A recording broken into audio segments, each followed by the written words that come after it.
Eski kiyimlaringni kiyib qayoqqa ketyapsan? Ona, men ishga ketyapman. Ishxonadagi bolalarga bugun o'zim bir osh qilib beray. O'zi qo'lingdagi bolalarning hammasi oshpaz bo'lsa, sen ularga osh pishirib berasanmi? Bir povurlik mahoratimni ko'rsatib qo'yay, ona. O'zidan ketib qolmasin yana. Bo'pti, yaxshi o'tiring, ona, men ketdim. Mayli o'g'lim, yaxshi borgin. Xo'p, ona.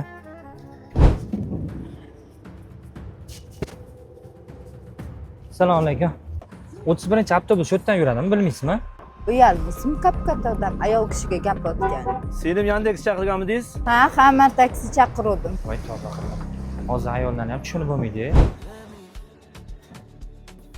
Ish qilaverlaring shu yerdami? Nima xizmat? Joy zakaz qiluvmidingiz? Yo'q, men e'lon bo'yicha ish so'rab keldim. Halichi xo'jayinimizga kelmadilar. Siz mana bu yerda o'tirib turing. Kelsalar keyin gaplashamiz, xo'p? Mana bu tozalab chiroyli qilib qo'ylar. Ye. Katta oshpazimizga keldik. Tez qilmaysanmi oshni? Soat 2 bo'lyapti. Bosh shoritmagan avtobusga olmaymiz. Yomon ezilib bori. Hozir tayyor bo'ladi.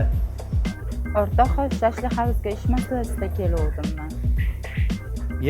Yaxshimisiz?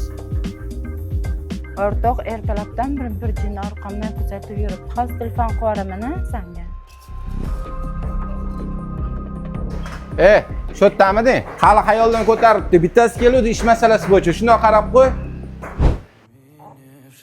Keling. Siz jinni emasmisiz? Nimasiz meni orqamdan kuzatib yuribsiz? Qiziqchimisiz? Ne bunaqa xayolga boryapsiz? Ish qidirib kelgan ekansiz. Shu xo'jayini men bo'laman.